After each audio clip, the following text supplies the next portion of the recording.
정말 예수님 좋으신가요? 네. 이 좋으신 예수님을 좋다고 표현 못하는 사람들이 지구촌에는 많이 있습니다. 기독교 2000년 역사에 예수님의 이름을 듣고 예수님을 믿는다는 사람은 한 20억쯤 지금 되는데, 그 중에 개신교회, 개혁교회 신자들은 한 5억 정도가 됩니다.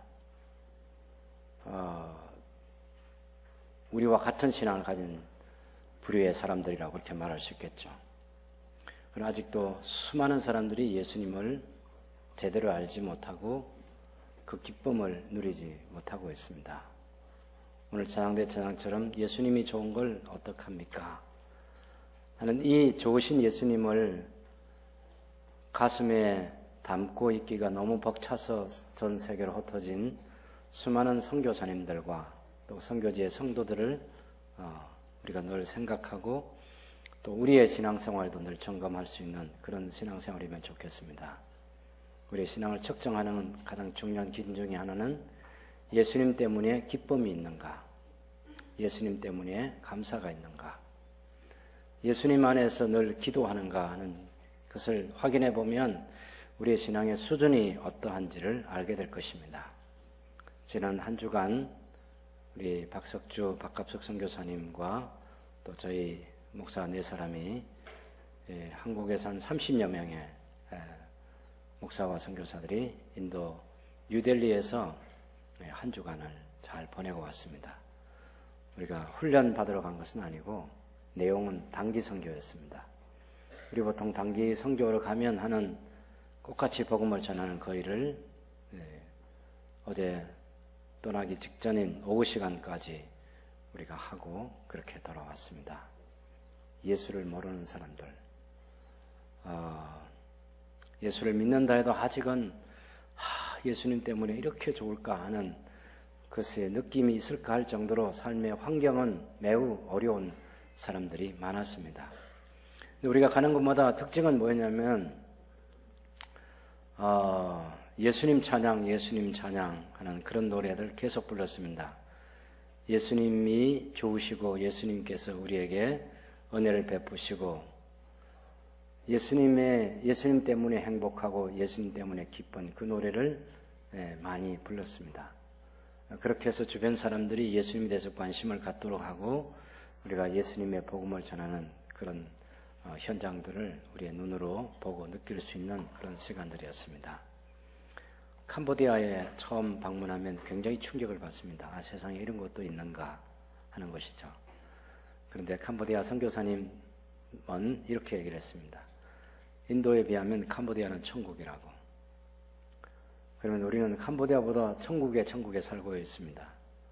그래서 우리가 얼마나 예수님을 믿고 예수님께서 한국에 예수님 복음이 들어오고 난 이후에 우리의 삶의 질이 얼마나 달라졌는가 하는 것 때문에 충분히 감사하고 기뻐할 수 있어야 되겠습니다. 여러분에게도 그런 기쁨이 넘쳐나게 되기를 주님의 이름으로 축원합니다. 오늘 우리가 읽었던 이 본문을 잘 보면 계속해서 사도 요한은 이 독자들에게 예수께서 하나님의 아들이심을 알게 해주기 위해서 노력하고 있고 그 예수님을 하나님의 아들로 믿는 자들은 영생을 얻는다는 얘기를 계속하고 있습니다. 여러분 거기 3장 35절 36절을 보면 아버지께서 아들을 사랑하사 만물을 다 그의 손에 주셨으니 아들의 손에 주셨으니 아들을 믿는 자에게는 영생이 있고 아들에게 순종하지 아니한 자는 영생을 보지 못하고 도리어 하나님의 진노가 그 위에 머물러 있다고 이렇게 말했습니다. 지난 주일에 제가 니고데모가 만난 하나님의 아들 예수님 이야기를 3장 앞부분에서 할 때 그때 요한복음 3장 15절 16절을 보면 이는 그를 믿는 자마다 영생을 얻게 하려 하심이니라. 하나님이 세상을 이처럼 사랑하사 독생자를 주셨으니 이는 그를 믿는 자마다 멸망하지 않고 영생을 얻게 하려 하심이라. 하나님의 아들 예수께서 하나님의 아들이심을 믿지 않는 사람은 영생을 얻지 못하고 심판을 받고 하나님의 아들 예수를 믿는 사람은 영생을 얻는다. 이 이야기를 계속하는 거죠. 그래서 사도 요한이 20장 30절 31절에서 예수님께서 행하신 기적이 많지만 그것들은 다 기록하지 못하고 요한복음에 있는 이 내용만 기록한 것은 그것을 가지고 예수께서 하나님의 아들 그리스도이심을 알게 하고 그 예수를 믿어서 영생을 얻게 하기 위해서 요한복음이 기록됐다, 이렇게 얘기하는 거죠. 그래서 우리가 계속해서 집중해서 성경을 읽을 때 어느 부분을 읽든지 이 부분에서 예수께서 하나님의 아들이심을 누가 어떻게 말하고 있나 하는 것을 우리가 잘 생각해 보면 좋겠습니다. 니고데모는 예수님을 찾아온 사람이에요. 그런데 우리가 사장에서 만나는 사마리아 사람은 예수님께서 찾아가서 예수님을 알려주었습니다. 예수님께서는 당신께 찾아오는 사람이 있는지 당신이 또한 당신의 필요를 아시고 기다리는 사람에게 찾아가셔서 예수님이 누구신지를 알려주시는 그런 분이신 것을 성경은 얘기하고 있고, 또 예수님께서 실제 삶을 사실 때 그것을 노력하신 것을 성경 기자가 놓치지 않고 기록하고 있는 이 성경의 기록의 과정들을 잘 보시면서 그 내용을 읽는 게 중요합니다. 성경 본문을 길게 읽었어요. 제가 자주 말씀드리지만 이렇게 길게 읽는 이유는 제가 이 본문을 다 말하지 못해도 그래도 성경이 직접 읽을 때 여러분에게 말씀하시는 하나님의 소리가 있기 때문에 그 하나님의 음성을 듣도록 하기 위해서 성경 본문을 길게 읽는 것입니다. 그리고 성경은 한 권도 한 장도 한 권도 그 한 절도 빠짐없이 다 읽고 이해하고 하나님을 찬양하고 경배하는 믿음의 든든한 반석 위에 세워지기를 바라는 마음에서 성경에 충실하려고 하는 것을 여러분이 이해할 수 있으면 좋겠습니다. 오늘 22절부터 제가 읽은 이유는 세례 요한이 요한의 제자들에게 삶의 변화가 하나 일어나는데 그것은 요한의 인기는 이제 점점 사그라들고 예수님의 인기가 점점 높아지는 그런 상황이 됐어요. 예수님께서 세례를 베풀고 4장 1절에 오면 4장 2절에 보면 예수께서 친히 세례를 베푸신 것이 아니고 제자들이 베푼 것이다 라고 이렇게 말하고 있습니다. 어쨌든 예수님이 제자들이 세례를 베풀었고 또 요한도 실제로 세례를 아직은 베풀고 있고 하는 이 세례에 대해서 여러분이 한 가지 꼭 이해를 해둬야 할 것이 있습니다. 예수님께서 마태복음 28장 19절에서 너희는 가서 모든 족속으로 제자를 삼으라 아버지와 아들과 성령의 이름으로 세례를 주면서 내가 너희에게 분부한 모든 것을 가르쳐 지키게 하면서 제자를 삼으라 그렇게 말할 때 그 세례 주는 것하고 아버지와 아들과 성령의 이름으로 세례를 주는 것하고 세례자 요한이 또 예수님과 예수님 제자들이 지금 여기 3장에서 세례를 베푸는 이 현장의 세례하고는 다른 세례예요. 세례가 달라? 예, 세례가 다릅니다. 요한의 세례는 회개의 세례예요.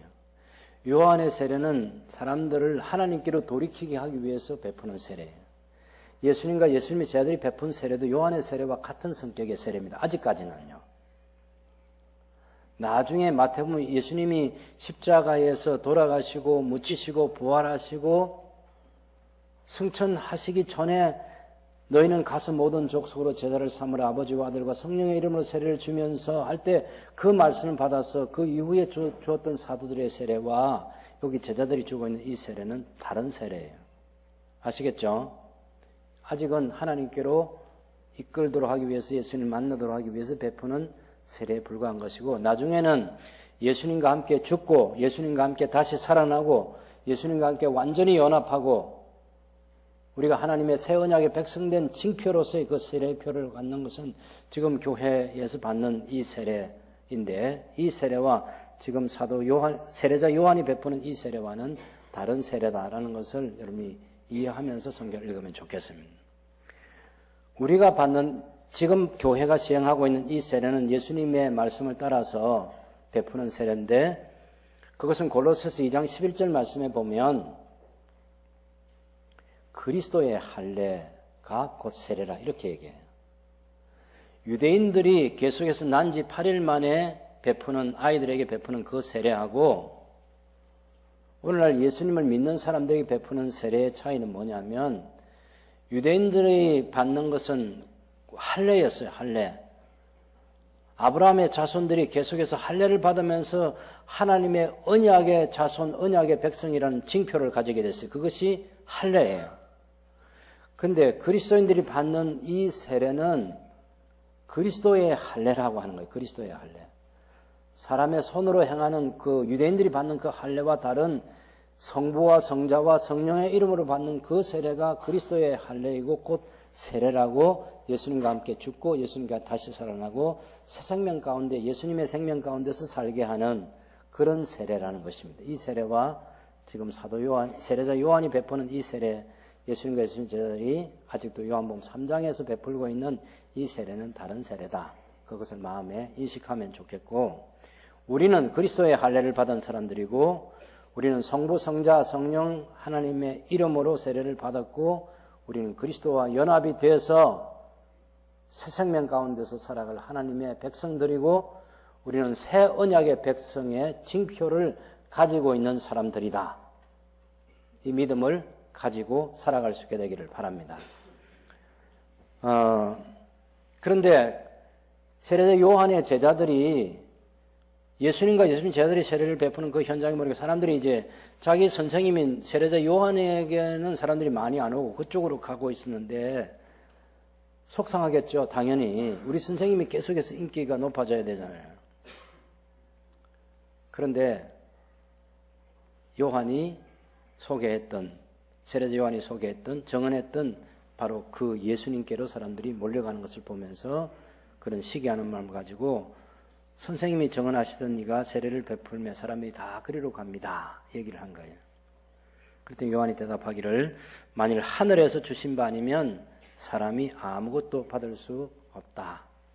그러면서 자기 자신은 내가 말한 바 나는 그리스도가 아니고 그의 앞에 보내심을 받은 자라고 한 것을 증언할 자는 너희니라. 요한복음에서 증언이라는 말이 굉장히 중요한 말입니다. 세례자 요한이 예수님을 보고 보라 세상죄를 지고 가는 하나님의 아들이라고 이렇게 증언을 했어요. 그 세례자 요한이 증언을 했습니다.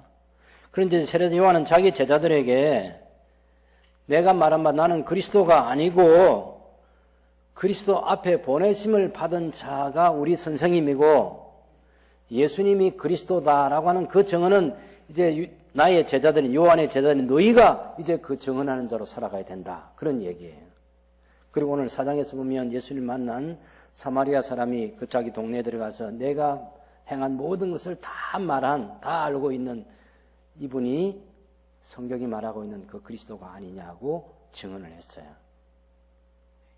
그래서 예수님을 아는 사람은 아는 데서 멈추면 안 되고 증언하는 증언자로 살아야 됩니다. 우리 모두가 그리스도를 증언하는 자로 살아야 돼요. 세례자 요한은 그것을 초점을 흐리지 않고 끝까지 그것을 유지하면서 살았던 사람인데 요한이 지금 현재 자기는 인기가 점점 사그라들고 예수님은 높아지는 그 환경을 보면서 자기의 제자들에게 29절 말씀 보면 이런 얘기를 합니다. 신부를 취하는 자는 신랑이지만 서서 신랑의 음성을 듣는 친구가 크게 기뻐하나니 나는 이러한 기쁨으로 충만하였다. 이렇게 말하고 있어요. 이 유대인들에게 결혼식은요, 신랑 친구들이 신부를 신랑에게로 인도해 줍니다. 그럼 신랑과 신부가 만나겠죠. 그래서 그 신랑이 신부를 맞이하는 그 광경을 보면서 거기까지 신부를 데리고 왔던 그 친구들은 크게 기뻐하는 거예요. 신랑과 신부의 만남을 주선하면서 그 기쁨이 요한에게 충만하게 있다. 나는 그 기쁨으로 들러리로서의 역할을 했던 신랑의 친구가 갖는 그 기쁨. 야, 내 친구가 정말 좋은 신부를 만났구나. 이렇게 아름다운 신부를 내 친구가 만났구나. 신부로 취했구나. 그것을 보면서 들러리 친구들이 너무너무 기뻐하는데 그 기쁨이 세례자 요한 자기에게 충만하다. 그렇게 말하고 있어요. 이 요한복음에는 이 기쁨이 충만한 것에 대해서 많이 말하고 있습니다. 우선 29절에 말한 것처럼 예수님께서 높아지는 것을 보면서, 예수님의 인기가 점점 더 높아지는 것을 보면서 기뻐하는 그런 기쁨이 있어야 하고, 또 요한복음 16장 22절과 20장 20절에 보면 예수님과 만남이 있는 곳에 그 기쁨이 있어요. 예수님께서는 하나님 성령으로 인해서 기뻐하는 기쁨이 예수님께도 있고, 예수님의 제자들이 그 기쁨을 가지고 살기를 바라는 것입니다. 우리가 신앙생활을 제대로 하면 그런 기쁨이 있다고 말합니다. 여기 4장 36절을 보면 예수님께서 거두는 자가 이미 삭도 받고 영생에 이르는 열매를 모으나니 이는 뿌리는 자와 거두는 자가 함께 즐거워하게 하려 함이라. 복음의 씨를 뿌리는 사람이 있고 복음의 씨를 거두는 사람이 있는데, 그 씨를 뿌리는 자와 거두는 사람이 함께 즐거워하게 하는 게 이것이 하나님의 뜻입니다. 여러분, 우리 신앙생활에 유지해야 될 중요한 세 가지가 있어요. 데살로니가전서 5장 16절 17절 말씀 보면 항상 기뻐하라, 쉬지 말고 기도하라, 범사에 감사하라. 이 세 가지 신앙이에요. 우리가 다른 것을 잃어버릴 수 있는데 잃어버려서는 안 될 것 세 가지가 기쁨이고 감사하고 기도예요. 내가 기쁨이 충만해야, 예수님으로 인한 기쁨이 충만할 때 예수님을 다른 사람들에게 말할 수 있습니다. 사도 바울이 빌립보에서 예수님을 전가하고 한 귀신 들린 여종을 고쳐주다가 그 주인들의 모함으로 인해서 감옥에 갇히게 되고, 매도 수없이 맞고 감옥에 갇혀서 고생을 참 많이 한 사람들 밤중에 기뻐하면서 하나님을 찬양했습니다. 그래서 빌립보 교회 성도들에게 편지를 썼어요. 여러분의 삶의 환경은 기뻐할 수 없는 그런 환경일 수 있습니다. 그런데 여러분, 기뻐해야 됩니다. 나는 주님 안에서 기뻐합니다. 나처럼 여러분도 주님 안에서 기뻐하십시오. 그 기쁨을 빌립보 교회 성도들이 갖기를 원한다고 이렇게 편지를 썼습니다. 여러분, 세상에 살면서 기뻐할 수 있는 순간이 얼마나 되겠습니까? 환경이 가져다 주는 기쁨, 세상이 가져다주는 기쁨의 날들은 많지 않습니다. 사실 우리가 시편을 읽어보면 다윗이라는 사람은 왕의 자리에 앉아서 40년을 살았는데 그의 삶의 대부분은 탄식입니다. 슬픔입니다. 눈물이에요. 통곡이에요. 너무너무 삶의 환경이 자기를 모함하는 사람들이 너무 많아서 그런 원수들 속에 쌓여있고 말로서 자기를 해치려고 하는 사람들이 수없이 있었습니다. 그래서 어찌 보면 참 불쌍한 사람처럼 보이는 게 다윗이에요. 그런데 그는 늘 하나님 말씀을 읊조리는 것과 늘 하나님을 찬양하고 경배하는 것, 하나님께 기도하는 것, 하나님 안에서 기쁨을 잃지 않으려고 노력하는 신앙생활을 한 사람이 다윗입니다. 우리가 다른 것을 잃어버리고 그 잃어버린 것을 찾기 위해서 많은 에너지를 씁니다. 그런데 정말 잊지 말아야 할 것은 주님 안에서 기뻐하는 삶을 살아가는 것입니다. 예수님을 믿는 사람, 예수님을 인해서 구원받은 사람, 예수님의 생명을 가지고 있는 사람, 예수님 때문에 천국에 대한 소망을 가진 사람, 그 예수님을 우리의 삶의 시간 속에 누군가에게 말할 수 있는 환경적인 여건 속에 살아가고 있는 우리들이 그 기쁨을 잃어버리면 어떻게 되겠습니까? 신랑의 친구가 신부를 신랑에게 데려다 주면서 신랑이 신부를 취하는 그 광경을 보며 기뻐했던 그 기쁨이 세례자 요한에게 있는데, 여러분도 사람들을 예수께로 인도해 가고 예수님을 만나게 해주고 그것 때문에 기쁨이 배가 되는 그런 기쁨의 삶을 살아갈 수 있게 되기를 바랍니다. 요한은 이제 계속해서 위로부터 오시는 이, 하늘로부터 오시는 이가 어떤 분인지 예수님에 대한 소개를 더 얘기하는 거죠. 31절에 보면 위로부터 오시는 이는 만물 위에 계시고 땅에서 난 이는 땅에 속하여 땅에 속한 것을 말하느니라. 하늘로부터 오시는 이는 만물 위에 계시나니 그 하늘부터 계신 이가 친히 보고 들은 것을 증언하되 그의 증언을 받는 자가 없도다. 다시 말하면 예수님께서 위로부터 하늘로부터 오셔서 말씀을 하는데 그 말씀을 받는 사람이 없다 그랬어요. 우리가 1장에도 보면 태초부터 계셨던 말씀이 당신께서 창조하신 세상에 빛으로 오셨는데 사람들이 그 빛을 받아들이지 않고 어두움 가운데 있기 때문에 그 빛을 싫어하고, 그런데 그 예수님을 믿는 자, 영접하는 조금 믿는 자는 하나님의 자녀가 되는 권세를 주신다고 했는데 여전히 세상은 예수님께 대해서 좋은 태도를 갖고 있지 않습니다. 시간이 갈수록 처음에는 예수님께 많이 몰려왔던 사람들이 나중에 갈수록 등을 돌리고 결국은 예수님 십자가에 못 박는데 자기가 뇌물을 받고 예수님 십자가에 못 박는 그 대제사장의 꾀임에 넘어가서 예수님을 적대하는 사람들이 많이 일어나게 됐습니다. 그러나 예수님은 어떤 사람은 증언을 받지 않지만 33절 말씀 보면 그 예수님의 증언을 받는 자는 하나님이 참되시다는 것을 인친 사람이고 하나님이 보내신 이는 하나님의 말씀을 하는데 그 예수님께서 하나님 말씀을 한다는 거죠. 왜냐하면 성령을 한량없이 부어주셨기 때문에 성령으로 말미암아 그리스도는 하나님의 말씀을 하는 거죠.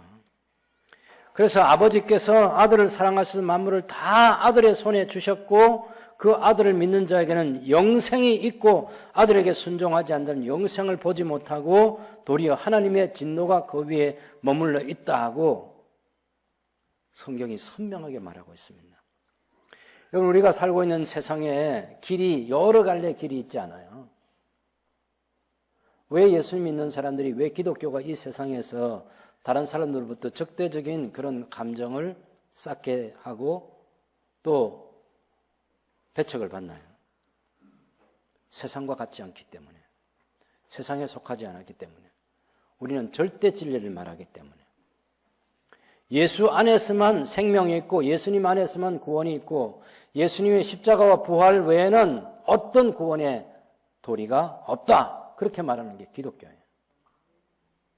인도 사람들은요, 복음을 전하잖아요. 그 예수님을 믿는데 아주 쉽게 예수님을 믿겠다고 합니다. 복음을 전하고 결신할 사람 손들어 하면 대부분 손듭니다. 그리고 영접 기도를 해요. 그리고 자기 집에 예수님을 믿는 뭐 표를 하나 갖다 놔요.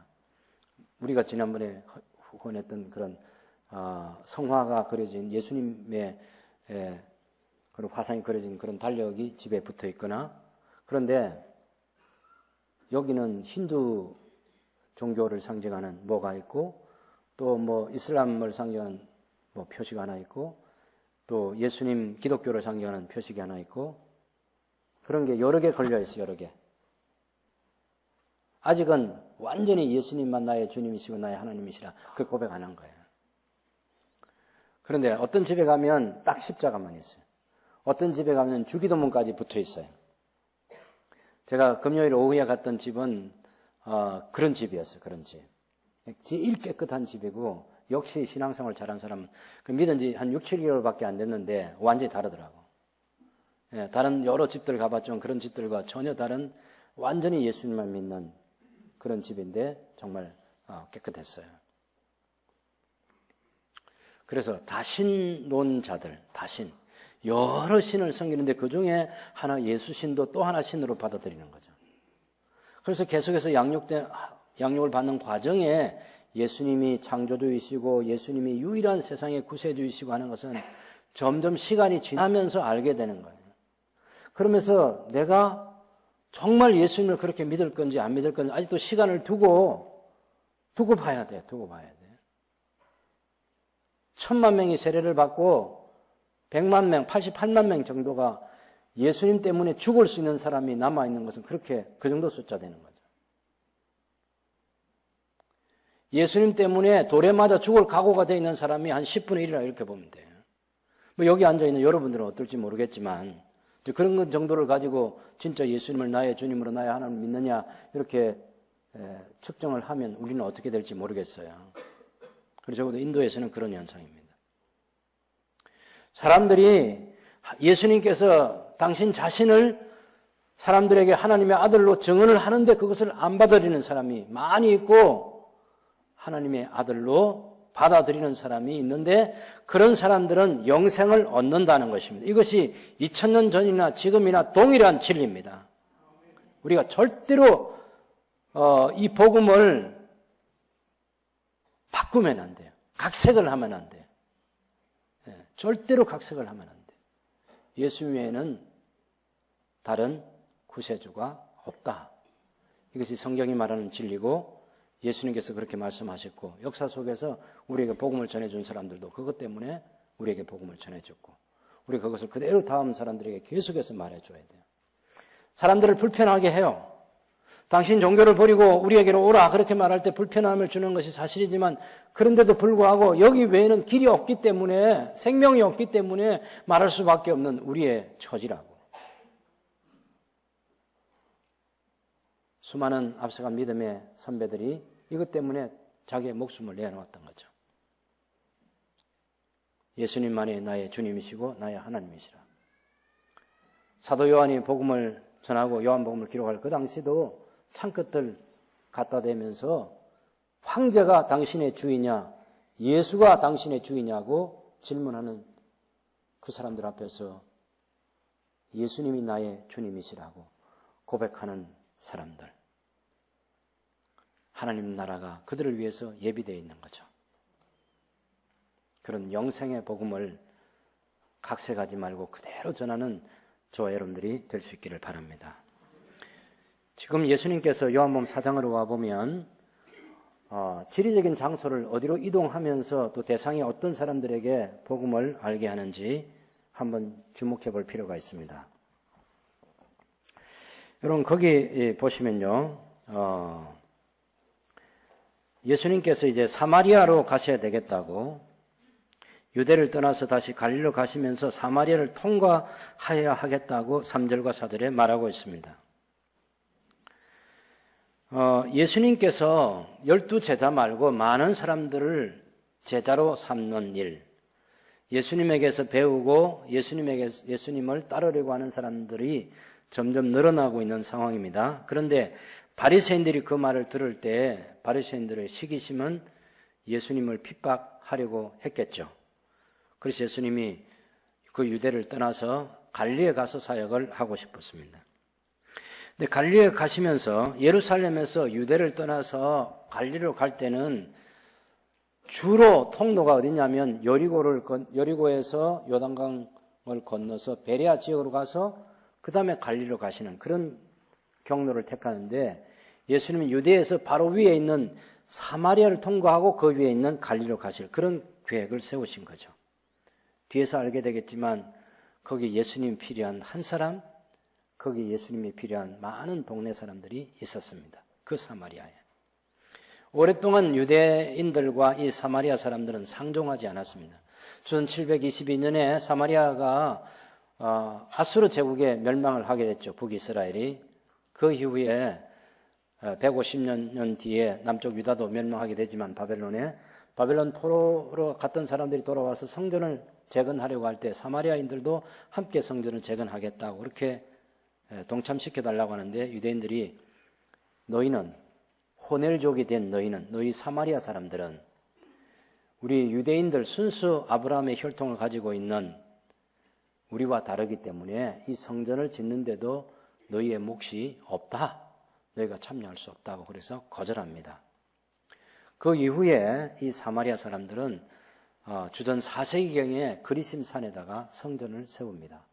그건 좀 이따 말씀드리겠습니다. 일단 유대인들과 사마리아 사람들은 그 이유 때문에, 사마리아 사람들은 혈통 자체가 아수르 제국의 정책에 의해서 인구가 그 혈통의 경계를 허무는, 이스라엘이 갖는 장점이 뭐냐면 아브라함과 이삭과 야곱의 후손으로 계속해서 역사를 이어가고, 그 유대인들이 하나님의 계시를 받아서 계시를 보관하고 계시를 전달하고 하는 이 일을 하는 게 유대인의 역할이에요. 호넬족이 되어버린 사마리아 사람들은 이미 거기서는 멀어져 있습니다. 이따가 말씀드리겠지만 유대인들은 구약 성경 전체를 하나님의 말씀으로 믿어요. 사마리아 사람들은 모세 오경만 믿습니다. 그러니 유대인들이 사마리아 사람들과 여러 가지 이유에서 상종할 수 없는 부정하게 여기는 그런 것들이 당연히 있는 거죠. 그런데 예수님께서는 그 사마리아 성에, 사마리아 동네에 하나님의 택하신 백성이 있다는 것을 예수님은 알았습니다. 현재는 삶의 여러 가지 어려운 상황 속에 있을 수 있지만 그 가운데 하나님의 아들 예수 그리스도를 만나야 될, 메시아 그리스도를 만나야 될 사람이 있는 거죠. 그래서 예수님이 가서 우물가에서 한 여인을 만났습니다. 그 시간이 6절에 보면 6시쯤 되었다 이렇게 말하는데, 전통적으로는 이 요한복음을 해석하는 사람들이 이 6시는 유대인의 시간법으로 계산해서 낮 12시로 그렇게 생각을 했습니다. 그런데 최근에 새로운 요한복음을 연구하는 학자들의 관점에 의해서 이것은 유대인의 6시가 아니고 로마 법에서 말하고 있는 로마인들이 지키는 그 6시, 오늘 우리가 지키고 있는 이 6시는 로마 시간이에요. 저녁 6시. 그래서 낮 12시에 물을 기르러 왔을 수도 있고 저녁 6시에 물을 기르러 왔을 수도 있어요. 근데 그건 중요한 게 아닙니다. 이것 가지고 이제 도덕적으로 이 여자가 잘못된 것처럼 그렇게 해석을 할 때 낮 12시에 아무도 그 더운데 물 기르러 왔는데 여자는 사람들의 시선을 피해서 물 기르러 왔다고 그렇게 할 때 이용했던 건데 그건 잘못된 것입니다. 그런 해석이 아닙니다. 이 여자가 정말 힘들어하는 것은 나중에 자기 삶의 어려움 가운데 남편의 보호를 받지 않으면 안 될 절박한 상황에 놓여 있는 그런 고통받는 한 여성으로 우리가 이해하면 좋겠습니다. 사마리아 여자 한 사람이 물을 기르러 왔는데 예수께서 물 좀 달라 이렇게 얘기를 했어요. 이때 제 아들은 먹을 것을 사러 동네에 들어갔고요. 사마리아 여자가 9절에 보면 당신은 유대인으로서 어찌하여 사마리아 여자인 나에게 물을 달라 하십니까?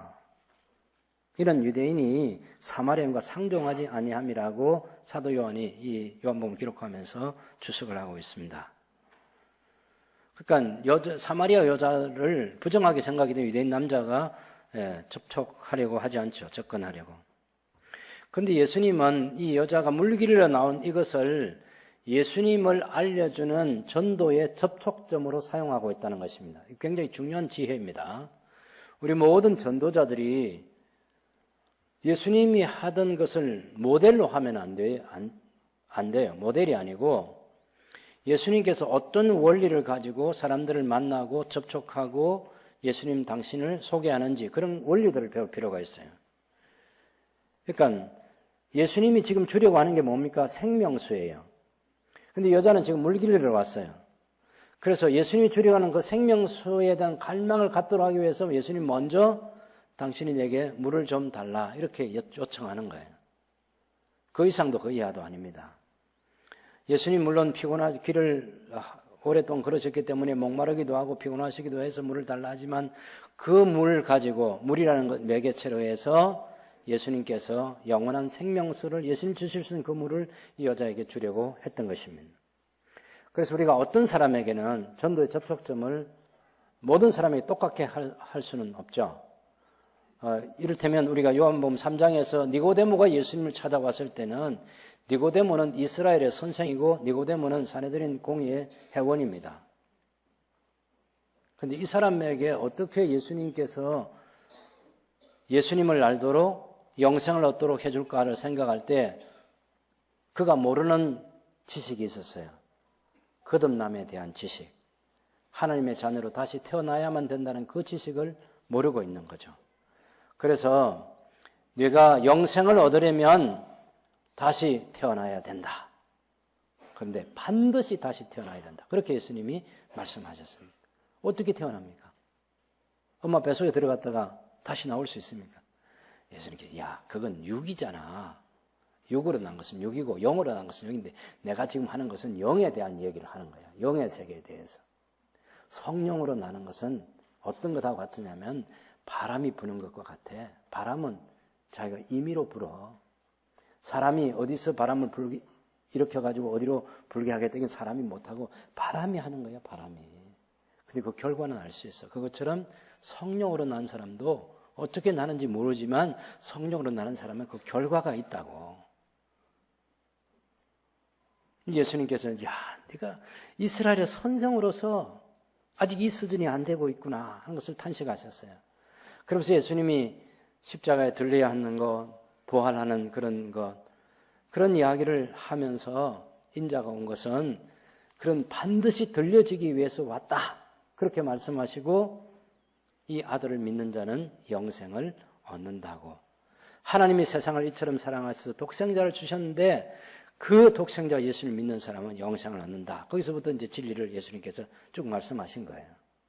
근데 오늘 사마리아에 우물가 많은 이 여자는 네가 다시 태어나야 된다 이 얘기 안 했어요.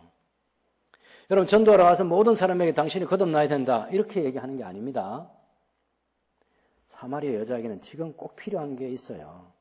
물을 계속해서 길러러 가는 그 수고도 필요하지만 이 여자 속에 있는 진정한 목마름이 있어요. 그것을 해결해 줄 리가 없어요. 예수님 거기까지 다가가시기 위해서 여기서부터 시작하는 거예요. 물 좀 달라? 내가 너에게 영생수를 줄 수 있다? 너의 목마른 문제가 뭔지 알아? 모르는데 그때 네 남편을 데려와. 그러면서 점점 더 깊이 들어가고 있는 예수님의 이 대화법입니다. 그냥 불쑥불쑥 하는 얘기가 아니에요. 예수님은 전도의 전문가죠. 전문가예요. 사람들을 만났을 때 어떤 사람을 만나서 어떻게 다룰지를 예수님께서 알고 계신다고. 그래서 모든 사람에게 똑같이 하지 않고 그 모델을 만들어서 너희도 이 모델대로 해라. 그렇게 하지 않고 예수님이 다양한 사람들을 다양한 방법으로 다루시는 것을 우리에게 보여주셔서 우리가 만나는 사람들을 다른 접촉점을 가지고 예수님을 만날 수 있도록 도와주는 전도자가 되라고 그렇게 말씀하시는 하나님의 말씀을 우리가 이해할 수 있습니다. 그래서 여자가 그런 유대인과 우리 사마리아 사람 상종하지 않는데 어떻게 물 달라 합니까? 예수님께서 10절에 보면 네가 만일 하나님의 선물과 또 내게 물 좀 달라 하는 네가 누구인지를 알았더라면 네가 그에게 구하였을 것이고 그가 생수를 내게 주었으리라. 여자가 가로되 주여 물기를 걸어두었고 이 물은 깊은데 어디서 당신이 그 생수를 얻게 사옵나이까. 전에도 말씀드렸는데 이 주여라는 말은요 헬라어로는 그냥 큐리에, 그죠? 큐리오스, 혹격이죠. 자, 그래서 이 주여라는 이 말, 이 사마리아 여자가 예수님을 주님이라고 부른 것하고 제자들이 나의 주님이시며 나의 하나님이시다라고 그렇게 예수님을 주여라고 부른 것하고는 다른 거예요. 여러분들이 예수님을 주님이라고 부르는 것과 아직도 사마리아 여자가 이 정도 얘기를 듣고 주여 하는 것은 다른 거예요. 이때는 사실 선생님하고 정도로 불러도 충분한 것입니다. 아내가 남편을 주여라고 부른다고 해서 큐리에라고 부른다고 해서 예수님처럼 주님이라고 그렇게 부르는 거 아닌 거 아시죠? 사라가 자기 남편 아브라함을 주라고 불렀어요. 높인 말 정도의 그런 혹격이지 하나님을 주님이라고 부르는 것처럼 그렇게 부르고 산 건 아니잖아요. 그래서 여기도 아직은 이 여자가 예수님을 제대로 못 맞습니다. 그래서 이 주여라는 말이 우리가 예수님을 주님이라고 부르는 것과는 다른 그런 호칭이다. 그렇게 보시면 되겠습니다. 어쨌든 이 우물은 깊은데 어디서 당신이 그 생수를 얻겠습니까? 우리 조상 야곱이 자기 아들들에게 주어서 그 자기와 자기 아들들과 짐승이 다 마신 당신이 야곱보다 큽니까? 예수님께서 이 물을 마시는 자마다 다시 목마르거니와 내가 주는 물을 마시는 자는 영원히 목마르지 아니하리라. 그러니까 여자가 금방 그 물 달라. 영원히 목마르는 그 물. 그런데 차원은 뭐예요? 그러니까 여자가 지금 길을 와서 마시는 이 물하고 예수님께서 내가 너에게 주는 영원히 목마르지 않은 샘물을 주겠다라는데 그 샘물하고 여자가 그 물 주십시오 할 때 그 물하고 이게 다른 거 아시죠? 여자가 달라는 물은 자기가 길을 왔던 이 물과 같은 그런 영원히 목마르는 그 물을 달라는 것이고 예수님은 전혀 차원이 다른 영원한 생명수를 내가 내게 주겠다는 그 말씀이에요. 아시겠죠? 헷갈리면 안 됩니다. 여자는 여전히 이 물질적인 차원에서 그 물을 달라고 하는 거예요. 예수님께서 이제 드디어 여자의 근본적인 문제를 다루어서 여자의 영원한 생명수가 필요하고 그 물을 주실 수 있는 그리스도를 소개해주기 위해서 예수님이 여자에게 이렇게 얘기합니다. 가서 내 남편을 불러오너라.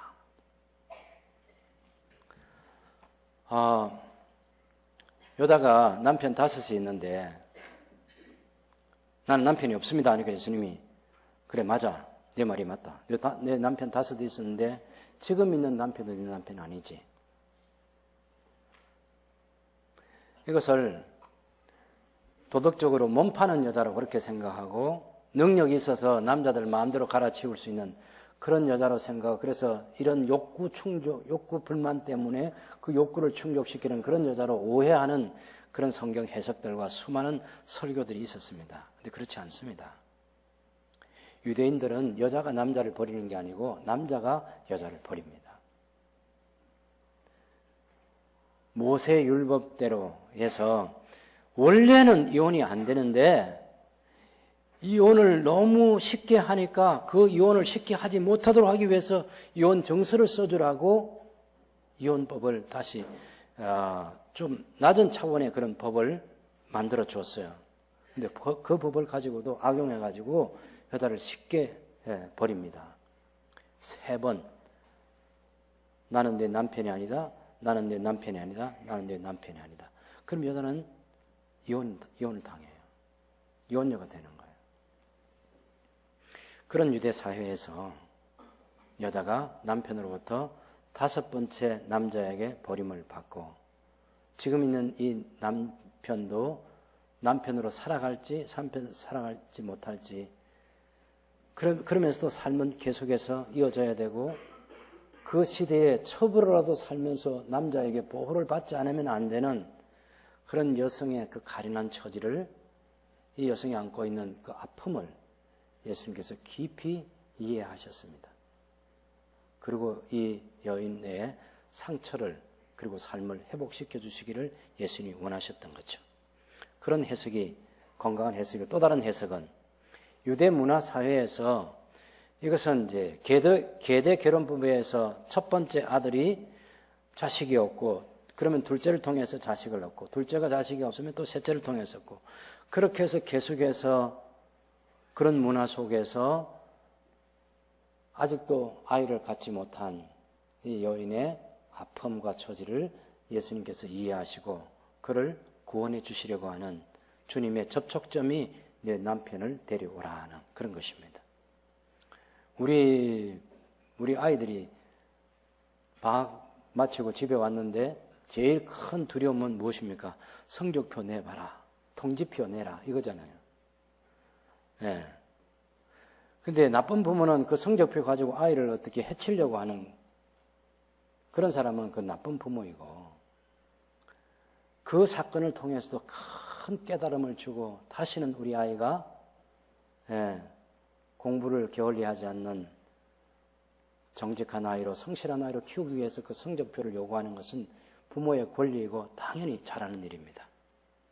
제가 최근에 읽은 글 가운데 하나 여러분이 이미 다 알고 있는 내용일 수도 있는데 경북대 총장을 지냈던 분이 자기 어릴 때 중학교 1학년 때 경험을 이렇게 얘기했어요. 자기가 성적표를 받았는데 68분의 68이 했대요. 그래서 방학을 마치고 집에 와서 차마 부모에게 68을 내놓을 수 없어 그걸 1로 고쳐가지고 통지표를 보여준 거예요. 동네 사람들이 몰려와서 당신 아들이 어떻게 됐냐고. 우리 애가 이번에 1등을 실수로 했나 보다. 그냥 이번만 그렇게 한 것 같다고. 동네 사람들이 잔치를 하라니까 자기 집에 한 마리밖에 없는 큰 돼지를 그 이튿날 아버지가 잡아서 잔치를 벌이는 거예요. 아들이 너무나 충격을 받고 당황했어요. 그건 아닌데, 그 하나밖에 없는 돼지인데 그걸 잡은 거예요. 이미 늦었어요. 그렇게 하면 안 된다고 말리기 할 시간은 이미 다 지나버렸어요. 잔치를 했어요. 그리고 35년 뒤에 교수가 되고 총장이 됐습니다. 다시는 그런 부끄러움과 수치를 반복하지 않기 위해서 열심히 공부하고 35년 뒤에 돌아와서 어머니에게 그 고백을 하려고 어머니 제 35년 전에 1등 그 얘기 꺼내니까 아버지가 됐다. 알고 있다. 네 아들 아무개 그 손자가 들으라.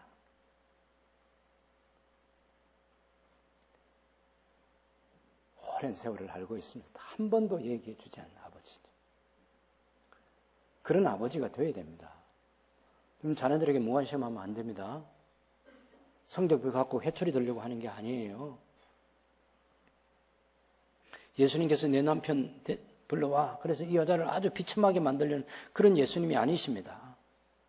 그가 알고 있는 삶의 진정한 고통의 자리를, 그 상처를 다시 한번 보게 하고, 그렇게 해서 예수님께서 그를 품으시고 회복시켜주고 그리스도를 만나면 거기서도 구원받을 수 있다는 사실을 알려주기 위해서 예수님 지금 접촉점을 찾는 거예요.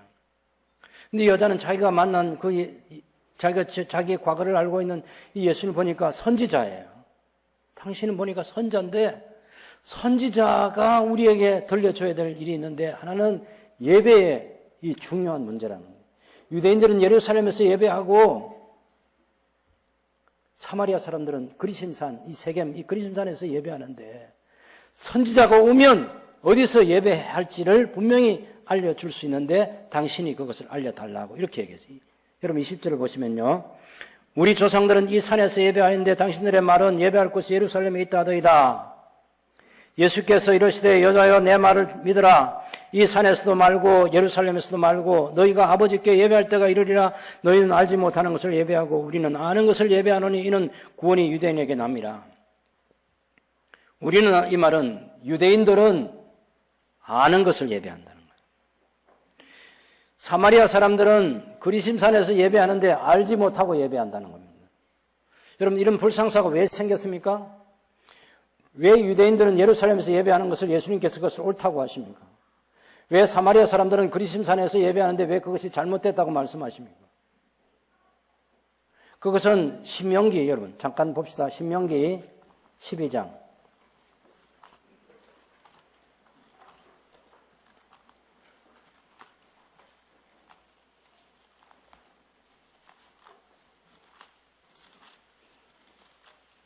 신명기 12장 5절을 보시죠.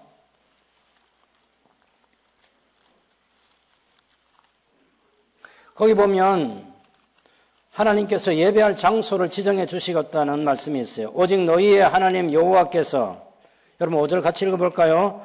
오직 너희의 하나님 여호와께서 자기의 이름을 두시려고 너희 모든 지파 중에서 택하신 곳인 그 계실 곳으로 나아가서 너희의 번제와 희락의 제물과 너희의 11조와 너희 손의 거제와 너희의 서원제와 낙헌 예물과 너희 소와 양의 처음 난 것들을 너희는 그리로 가져다가 드리라. 이렇게 얘기를 했어요.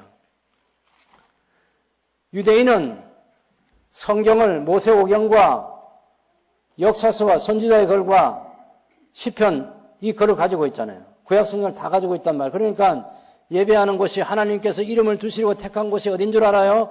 예루살렘. 솔로몬이 성전을 건축했던 바로 그곳, 여호와께서 내가 내 이름을 여기 두고 내 눈이 항상 이곳을 주목해 보겠다고 말씀하신 바로 그곳. 유대인들은 그래서 예루살렘을 알고 있고, 첫 번 솔로몬 성전이 무너졌고, 두 번째 스룹바벨 성전을 세웠고, 세 번째는 지금 헤롯 성전에서 지금 예배를 드리고 있어요. 유대인들이 옳다. 그래서 구원이 유대인에게서 난다. 그러면 왜 사마리아 사람들은 그리심산에서 예배했을까? 자기는 모세오경 신명기 12장 5절을 똑같이 읽는 사람들인데 다른 구약성경을 부인하니까 모세오경만 가지고 있으니 모세오경에서 그러면 하나님께서 이름을 택하려고 두신 곳이 어딜까를 찾다가 그냥 창세기 12장 6절 7절에 있는 아브라함이 처음 가나안 땅에 도착해서 세겜에서 하나님께 제단을 쌓았던 바로 그곳, 여기가 하나님이 그 이름을 두려고 택하신 곳이다 생각해서 그리심산에서 성전을 건축하고 거기서 하나님을 섬기려고 했던 거죠. 그래서 주전 4세기에 바로 그곳에서 성전을 세웠다가 나중에 헬라 제국 때 그것이 무너졌고, 그리고 성전은 무너졌어도 여전히 예배하는 그 습관은 그리심산에서 가지고 있었고, 이 예배의 문제가 유대인이 예루살렘에서 자기는 그리심산, 이것이 분명히 이렇게 돼서는 안 되고 언젠가는 우리가 아브라함의 자손으로서 한 곳에서 예배를 해야 되는데 그건 선지자가 오면 가르쳐 줄 것이고, 그런데 그 선자 예수님이 나타나서 가르쳐줄 거라고 기대를 걸었는데 예수님께서 그리스도가 오시면 참으로 하나님께 예배할 것을 알게 된다. 그런 얘기를 할 때에 23절에 보면 예수님께서 아버지께 참되게 예배하는 자들은 영과 진리로 예배할 때 오나니 곧 이때라 아버지께서는 자기에게 이렇게 예배하는 자들을 찾으시느니라. 하나님은 영이시니 예배하는 자가 영과 진리로 거기에 하나 더 붙이면 반드시 예배할지니라. 이렇게 돼 있어요. 반드시 해야 될 게 반드시 거듭나야 되고 반드시 예배해야 되고 예수님께서도 반드시 십자가에 죽으시고 예수님께 반드시 부활하시고 반드시 우리가 해야 돼요. 예수님은 하나님의 백성들이 반드시 예배를 해야 된다고. 그래서 25절에 보면 여자가 이르되 메시아고 그리스도라는 이가 오실 줄을 내가 아노니 그가 오시면 모든 것을 우리에게 알려주시리라. 예수께서 내게 말하는 네가 말하는 그가 너에게 말하고 있는 내가 바로 그리스도다. 이렇게 얘기를 하는 거예요. 이 여자가 충격을 받아가지고 물동이를 버려두고 동네에 들어간 사람들에게 29절에 보면 내가 행한 모든 일을 내게 말한 사람을 와서 보라. 이는 그리스도가 아니냐 하니 그들이 동네에서 나와서 예수께로 나왔어요.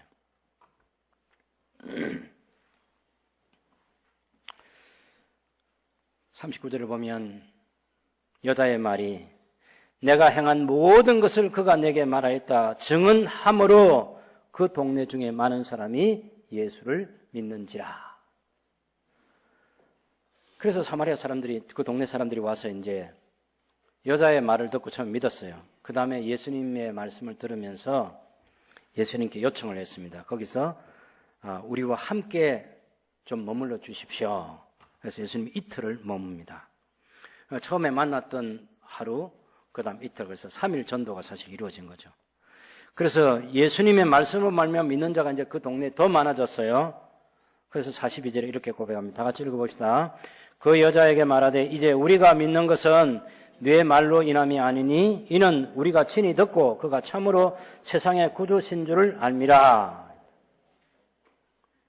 처음 사마리아 사람들이요 여자의 말 듣고 예수님 믿었는데 이틀을 더 예수님께서 그들에게 가르치고 천국 복음을 전파하고 가르치는 일을 더 많이 할 때 더 많은 사람들이 믿게 되고 이제 예수님의 말씀을 스스로 직접 들으면서 그 말씀 안에 거하는 견고한 믿음을 갖게 됐어요. 여러분 이것이 전도의 과정이에요. 처음 복음을 들은 사람들이 여러분만한 그런 지식을 갖고 완전히 하나님을 믿는다 그렇게 생각하실 필요는 없습니다. 시간이 걸려요. 예수님께서 이틀 동안 다른 일 다 제쳐놓고 이틀 동안 얘기했으니까 얼마나 많은 얘기를 하신지 알겠죠. 당연히 제자들에게 들려줬던 모세의 글과 선지자의 글과 그런 글들을 다 통해서 예수께서 요한복음 5장 39절에 있는 것처럼 너희가 성경에서 영생을 얻는 줄 알고 성경을 상고하는데 그 성경이 곧 내게 대하여 증언하는 것이라고 이렇게 얘기를 했잖아요. 그래서 사마리아 사람들에게 이틀 동안 충분히 설명해 주어서 그 사람 믿음을 갖게 된 거죠. 여러분 믿음은 들음에서 나고 들음은 그리스도의 말씀으로 말미암는다 할 때 누군가는 들을 수 있도록 그리스도의 말씀을 계속해서 들려주는 일을 해야 합니다. 목사가 다 할 수 없어요. 이번에 인도에서 경험한 중요한 경험이 뭐냐면 목사가 얘기한 것을 전도받은 사람이 또다시 자기가 헌신해서 또 다른 사람에게 계속해서 대를 이어가는 거예요. 10년 동안에 어떤 사람은 10대가 디모데후서 2장 2절에 있는 것처럼 충성된 사람 또 충성된 사람 10대가 내려가서 수천 명이 예수를 믿는 사람으로 믿게 되는 그런 과정을 만든 형제도 만났어요. 나이가요 31살이에요. 31살 먹는 청년이 아직도 목사 아니에요. 계속해서 예수님의 복음을 전하고 사람들을 양육하고 그렇게 해서 대수를 계속해서 만들어가는 거예요.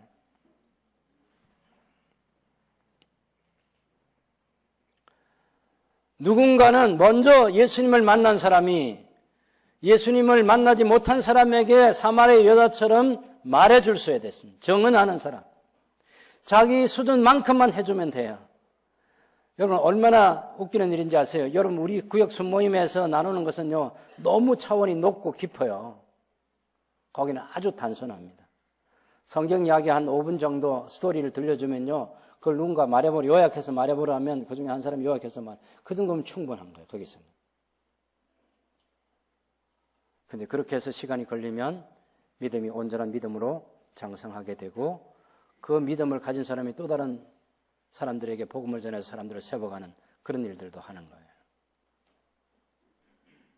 예수 그리스도의 정인, 예수 그리스도를 증언하는 사람으로 살아가는 이 복, 자기가 믿게 된 예수를 다른 사람들에게 말해서 수많은 사람들에게 이 복음의 영광과 구원의 기쁨을 누리게 하는 복된 성도의 삶, 저 여러분도 살아갈 수 있게 되기를 바랍니다.